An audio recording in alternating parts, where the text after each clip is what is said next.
Hey guys, this is Tom Box, and I'm going to be giving you guys my Spright deck profile. This is a meta level deck, hands down. It's probably going to be one of the best decks, even post-ban list, because I think there's a lot of stuff that's not going to survive. And I've been playing with this deck for some time now, within like a TCG ban list, where we don't have Maxi, and that's one of the biggest differences compared to OCG, where OCG, they get to bounce Maxi back to hand as long as they get the gigantic Spright and Toad.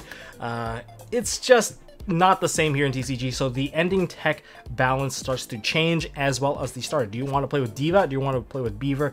That choice is up to you, and that really alters how you would form your extra deck. And I'm going to be giving you guys my build, how I like to play, why I'm making my card choices. Maybe you guys can try it out to see if you like it as well. If not, don't forget, you guys can change whatever you want. Well, that's how we're going to start this off, so make sure you guys hit that like button, hit subscribe, ding that notification bell, and let's get started. For the MVP of the deck, of course, we have to start with Spright Blue. This is like your key starter, so you're going to need to play 3 copies of it. Typically, you would search this card into a jet leading into your starter or your smashers, so it leads to getting you additional monsters and resources. And if you can't revive Toad, this is probably your second best target to revive, because it can help you search out even more cards and prepare for the counter attack on the turn coming. Next, we have Spright Jet. This is a different starting point of the deck, because if you start with Jet, Jet can lead into Blue, Blue can lead into Jet. Essentially kind of the same card, but this one fetches for your spells and your traps. So because it can search for like spells and traps, you can go for Starter to get to the Blue, to get to the additional monster, or you can go straight to Smashers and just fetch out whatever that you're really missing, really. And of course, all these Spright monsters, as long as you control a level 2, and some of these monsters require a link 2, some of these require a rank 2, you get to special summon them out from your hand. And the additional monsters we have there are the fire ones, which are the utility. We have double Spright Red and 1 carrot. These are monster effect negations, and this is a spell trap negation. And like all the other ones, 3 special summons from hand, which helps you build board, help you dodge hand traps, and even imperm and stuff like that. So if you set up a red and a carrot together, then the combos are good. As for my level 2 monster of choice that tethers another one out just for additional plays, I'm going with Nimble Beaver. I think Nimble Beaver is fantastic if you're not going into the synchro lines. I think the synchro lines is just a little bit too exposed to more hand traps. I want to make sure that my opponent's hand traps are more or less useless against me, but of course this guy can still get hit by stuff like Gamma. But aside from that, there's nothing really too much to worry about, because they have to play like removal based stuff anyway. So Nimble Beaver, not only does it summon out of the deck, it can also summon from the graveyard, which makes it a fantastic follow-up target, especially when you normal summon out this card and you have another water monster, and typically you're going to load your grave anyway. But there's a different Nimble monster that you want to tether out, and that monster is going to be Nimble Angler. Nimble Angler lets me play Foolish Burial, which lets me summon out 2 level 2s without even consuming my normal summon. And that annoys the opponent a lot, because they know that the weakness of the deck is that if you clear all their monsters, they're not going to be able to build a board. This makes it so that just 1 card is like a double E-Telly right away.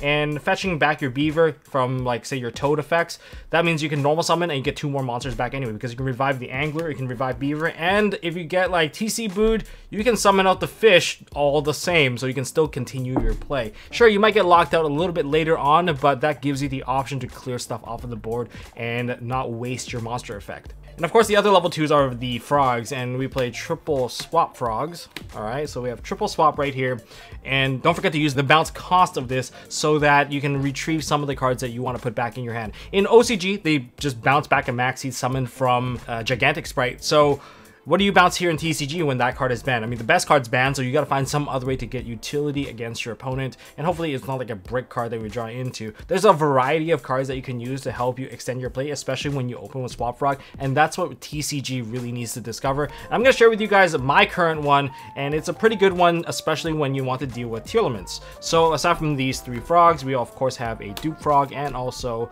a Ronin Toadin. And yeah, this helps you get into Totally Awesome. And as for the tech of choice, for me, after trying this deck out, having tried Nightmare Ibli, having tried just random level 2s and like more synchro options, and playing with Diva, I've come to the conclusion that I really like Hop Ear Squadron.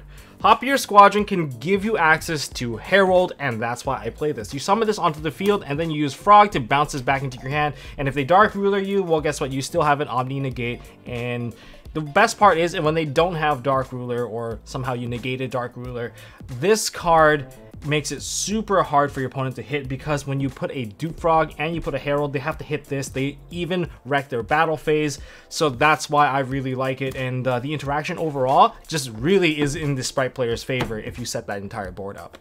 As for hand traps, spoiler alert, I am playing Crossout Designator, so there are a couple of one-ofs that I just want so that my combos go through, or I can use it to stop Dark Ruler no more. So here we go. So standard-wise, we have Ash Blossom, Joyous Spring, still really useful. You can use this to hit Gigantic Spright, and that's really the key there. As long as they don't have access to Frog, then this will stop the Omni Negate coming forward, and it's also pretty good at stopping Tier 1s from milling cards into the graveyard if it's a separate effect, or if it's an activate effect which happens on their summon. It's just still one of the best cards to disrupt your opponent, and just works just as in general. You guys don't need any more explanation for that card. But the card that I believe should go in everyone's main deck right now, DD Crow. It works against Sprites, Tier Elements, it works against Punk. You can take away Chaos Rulers so that they can't even use the extra level 8 body, whatever Deer Note's trying to revive. There always has been utility, and it also makes the branded matchup a lot harder. I mean, some people are considering using the Eidos for FTK, but if you main deck this, at least that's another angle that you can use to just get rid of that potential, which is, I think, one of the more essential things to do here. So you're going to be needing this. It's going to be one of the more useful ones. We're just going to have to accept the fact that this is going to be useless against Fluanders. As for the remaining 2 hand traps, yes, it's not like a fully loaded hand trap, because I do have a lot of going second cards as well.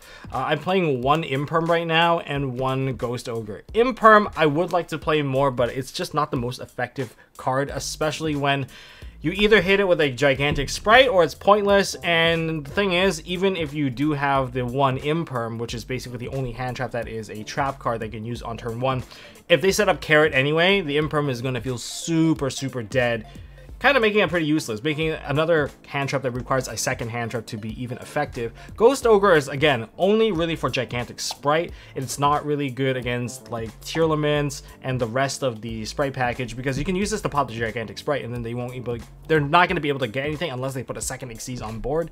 But aside from that, you can also use it to pop like Fluandery stuff. It's bad against like other matchups right now, so I don't know how I really feel about this. Again, Hulk, you can use the Imperm to stop like a Hulk or something like that, but that's really it. You don't really want to stop like the bait normal summon. The normal summon, if it doesn't clear the monster, this will essentially lead you to a -1, so you have to hit Gigantic Spright. So that's kind of the line right now. As for spell cards, here's my spell lineup, starting with, I guess, Starter. And Starter is probably the best starter you have, because it generates a free level 2 straight out of the deck. And if it goes into blue, blue leads into Jet, Jet leads into probably a Gamma, and for every other monster you have, it's just like full combo from there. But sometimes you have to be clever, you have to perhaps set up anti-hand trap stuff, so you go from blue to straight to red, and therefore you can block like a monster-based hand trap. Trying to keep as many level 2 monsters on the field is really, really key, and this of course helps to extend an additional body.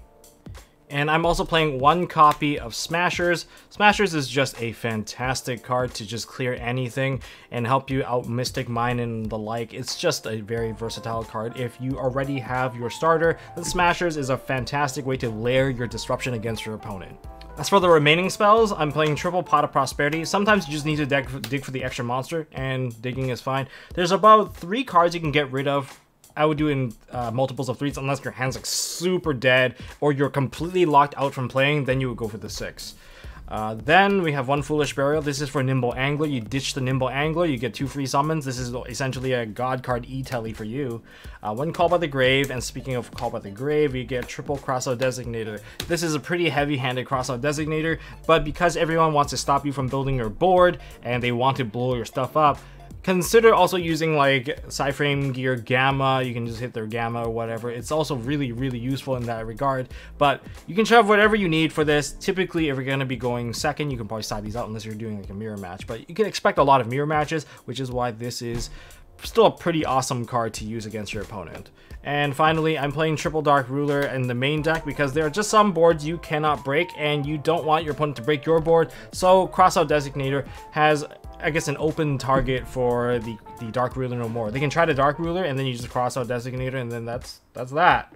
There's nothing else to worry about. They open 2 Dark Ruler, they have 2 dead cards, that's fine as well. So that's my current lineup of the build. So let's go into the extra deck. Now for my extra deck, the entirety of my extra deck is sleeved in with the MST Diamond Series Red. These are the Ruby Reds. They're really beautiful, really nice looking, and you can even use it with our oversleeves. So you get the rough matte oversleeves, and you know what? Let's get into it. And starting off, we have double Spright Elves. These bad boys basically revive anything that is level 2, but if your opponent controls a monster, they can revive stuff that are linked to and ranked to, making this one of the best monsters, even for decks that don't even run sprites. For the rest of the link lineup, I have one IP Masquerena, once again a link 2. We have one Dark Charmer if your opponent puts a Sprite monster into the grave or a Wind in the grave, you can just revive it. It's pretty awesome, but IP gives you a disruption into the Nightmare Unicorn, which is also a fantastic card, but this is only during your opponent's turn. If you use Gigantic Sprite, you get locked out of accessing your higher levels, ranks, and ratings, so you don't have all your access during your own turn, so you have to find ways to interrupt your opponent during their turn and try to build board during their turn as well, which is why Nightmare Unicorn is really good. And if you don't lock yourself out, of course, to get access to killing your opponent, access Code Talker, as long as you're not using Gigantic Sprites effect, or you use it after the fact that you built this monster, then it's still fine. And also Sprite Starter also prevents you from making this, so that's why these aren't the easiest way to kill your opponent. Then we can go into our one synchro monster, which is Herald of the Arc Light. We use Hop Ear Squadron to make this. We fetch it out to the field and add it back to our hand, which helps us also dodge Dark Ruler no more and makes it very difficult for the Tier Limits players to play because they don't want their cards to get banished. And if you put this on board with a Dupe Frog, they have to hit into the Dupe Frog, which protects this in the battle phase as well, making it really, really annoying in general. So now we can go into our Xyz. Of course, let's start with the two key bosses here, which is Gigantic Spright. This is one of the best cards of the entire deck. It just tethers out a level 2 out of the deck for free under the restriction that both players can only summon out Link 2, Rank 2's level 2 monsters. So yeah, it's for both players. This card, if you get Gamut on it and you have an Ash, I would highly recommend you to use that Ash, because once this resolves, they can't even use that Gamma anymore. They can't Nib, they can't Gamma. That's why you would use the Ash on the Gamma on this play, because now you don't even have to care anymore, and your opponent, all they can try to do is try to bait your cards out, and that's it. So there's no real problems after the fact, so it just changes the dynamic of that interaction a little bit more. Of course, we play double Totally Awesome because it's totally awesome. Just so many negates. Thanks to the Spright Elf being a quick effect, you can just start spamming, and this is OPT, like old school once per turn. Really fantastic negation. You can really set up the triple negate if you have the Herald as well, so that's why it works really, really well. As for the remainder of the text, we have one copy of, let's put it right here, we have Onibimaru, the Soul Sweeper. This gives you access to banish something on the field, just gives you a little nice removal that doesn't involve destruction. And as for the rest of it, we have a Zeus package starting with Sky Cavalry, Centuria. It's good removal once again so that you don't proc stuff like Mirror Jade, and then you can slap on a Downer and you can go into Zeus. Usually if you're going second and you need to break a board and you can hold on to 2 level 2s, you start with this first and then use the remainder of like Spright Starter to build the rest of the board leading into the Toad, which helps you keep a Zeus and wipe the board. Before we get into the combos, don't forget to check out MSTmerch.com. We had a restock on our oversleeves, we got a restock on our black card dividers, and we got new products coming along the way. But you guys definitely don't want to miss out on the current sales of the bundle packages of the red sleeves and the midnight purples. So check it out at MSTmerch.com. Maybe even pick up a mat. I'll see you guys there. Thank you guys for supporting the channel, and let's get to the combos. This is the basic fundamental play that every single Spright player should know, and if you're playing against Spright, you should also know this, which is the 1-card starter. If you don't know the 1-card starting play, then GG. So this is how you do it. You set up 2 Omni Negates. I say 2, you only see 1, but technically it's 2. And then you also have an Attack Magnet, and you have a 3rd layered Disruption. So this is all coming from this 1 card. So we can activate the Spright Starter, and the other cards are dead in your hand. This is like a hand trappy hand, and we're going to summon out the Spright Blue. So with the Spright Blue summoned, that's going to activate. It also pushes you down to 6,900 life points, so that's pretty nice.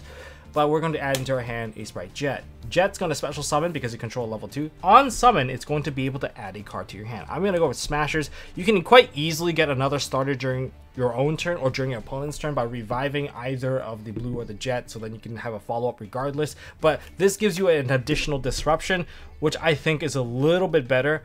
because it gives you a banish base removal that doesn't target. So we're going to go with smashers for now, and now we're going to overlay these two into our gigantic Spright. Activate the gigantic Spright, and if it does not get popped or anything because you do not detach for cost, you will detach a material into the graveyard as a part of the effect and summon out a swap frog from the deck. This is how you get the swap frog when you don't have the frog. Activate frog, and we're going to dump into the graveyard a Ronin Totem. Now we're going to take all of our monsters. We're not going to bounce this back to our hand because there's no point, unless you want to. I mean, we didn't technically normal summon, so that is an option, but we're going to basically just put all of these into the graveyard, link summon into the Spright Elf. Elf is like a walking, talking monster reborn for level 2 monsters and potentially rank 2s and link 2 monsters. It's a main phase quick effect, which is fantastic, so you can activate the effect and special summon out the swap frog into an arrow. I recommend the arrow because this cannot be targeted anymore, and that's going to activate once again, and we're going to put a second swap frog into the graveyard. Activate the Ronin Totem following that, and that's going to banish this card. Sorry about that. And we're going to special summon out the Ronin Totem, and this lets us go into our Totally Awesome. And the turn doesn't really end until your opponent's standby phase. That's when you run out of stuff. So you set the Spright Smashers, you have your Spright Elf. So during their standby phase, you pass turn, they draw, they do whatever. Standby phase, activate the Totally Awesome, detach a card, and summon out the Dupe Frog. If the arrow is open, then you put it here so that it can't be targeted or be removed. So it makes it so it's more cluttery, or I guess it's more obstacles for your opponent to get into the battle phase, and they have to hit the Dupe Frog, and they can't just target this to remove it. So it's just a little bit more annoying overall. But if you have like a higher priority monster in the zone, then you can just put it elsewhere. It's not really that big of a deal if you have more disruptions. So this gives you 2 negates right here. This is 2 because don't forget the Elf is still a reborn, a quick effect reborn. If your opponent summons a monster, then this counts as 2 now, and therefore you have a removal and a double Omni, and that essentially can plus you as long as they leave the card, and you can destroy it, so you get to reset it. So and it also disrupts stuff that would activate in the graveyard if you can reset it. So that's why it's a really, really good card. So this is the basics.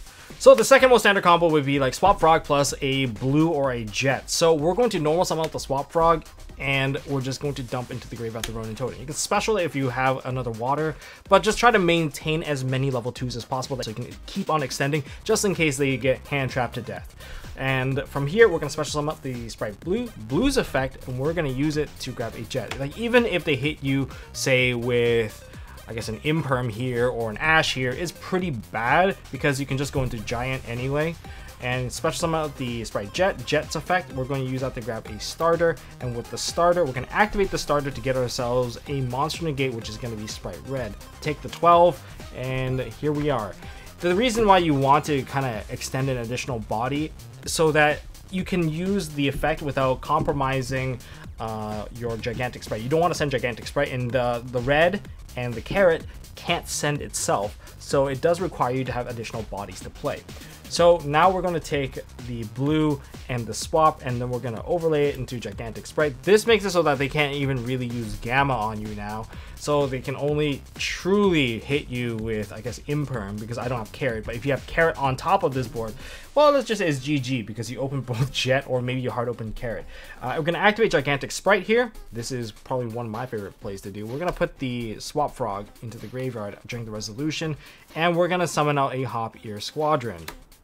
This is super important. Next, we're going to link off everything here, and we're going to special summon our Spright Elf. Activate Spright Elf, targeting the Swap Frog. Special summon with the Swap Frog effect. We're going to dump into the graveyard another frog. We have the Swap Frog. And before we do anything else, activate Swap Frog's effect to bounce. Sorry, to get additional frog summon, but with the cost to bounce the Hop Ear back into the hand. And then now you can activate Ronin Totem to special summon out itself. And from here, you get to overlay these two. And now you get yourselves a Totally Awesome. So you have your elf, everything here. Now, when you proceed to the standby phase, you can go ahead and detach for the frog and summon out your Dupe Frog. Everything seems very similar. It seems like you have less. Maybe you have like an additional monster negate, which is nice. But keep in mind that this monster negate is not exactly the strongest thing available. So when you do proceed into the main phase, try to get a Hop Ear Squadron effect out. Try to keep the Dupe Frog alive. Special summon out the Hop Your Squadron, targeting the red, and you can synchro these two off right into a Herald of Arc Light. And this is the attack magnet, making it pretty difficult for your opponent to play through, because if they want to whack this, they have to kill both of these, and if they need to combo using the Graveyard by sending stuff, like Tearlaments need to, then this is kind of a GG board already. As for some basic board breaking maneuver, the one that you should expect is Zeus. If you can't stop a Zeus from like just wiping your board, then this is what it's going to look like. They're going to normal summon something or special summon something that's level 2, special summon another level 2 onto the field. They're going to overlay them into something that cannot be destroyed by battle. Maybe a Sky Cavalry Centuria to get rid of perhaps a different problematic monster. Go into the battle phase and swing into your monster. Bounce whatever card they need to by detaching. They don't have to detach because this card cannot be destroyed by battle. So then we go into main phase 2, we slap on a Downed Magician, slap on a Zeus onto the field, and we're going to activate this, and this is going to spell trouble for anyone because we're about to wipe the board, and if they chain again, we just chain on top of that, and that's kind of where this is going. And on top of this, we're going to activate a Foolish Barrel. In my case, it could be a Spright starter, but once you get to this particular point, you throw an Angler into the grave, summon out the 2 Beavers. Alright, this is just one card easy follow-up, pays no cost, and you can just stack these 2 together, and now you have a Gigantic Spright. Gigantic Spright effect, and guess where we are at? We're basically back at combo number 1, where we're going to be summoning out the Swap Frog, and we're going to dump into the graveyard the Ronin Totem, and this is going to be pushing straight back into the double negate board, except that now we have a 3k beat stick or 3k wall on top of everything. So that's kind of like board breaking 101 for this particular deck, but they can have smashers that they can chain onto your card. They can put up these negations on board while trying to build their own board. There's many varieties of board breaking, but typically my preference to board breaking, why don't just play a Mystic Mine and then just drop it someone? It's one of the easier ways for sure, and this is definitely one of those decks that can definitely use something like that when it comes to dealing with 5-6 disruptions that your opponents are going to set up. That's all I got for this video, guys. This hopefully provides you with a good starting point for the deck, learn about their combos. Don't forget to check out MSTmerch.com. There's been a restock on the oversleeves that you guys love so much, the rough oversleeves to help protect your foil sleeves, and we also restocked on the black card divider, so you guys can check it out, and we got more products coming very, very soon. And don't forget to hit like, hit subscribe, ding that notification bell. We are going to do some counters to beat some of these new meta decks, so you guys definitely don't want to miss out on that. And maybe even a new hand trap guide. And that's all I got for now, so I'll see you guys in the next one.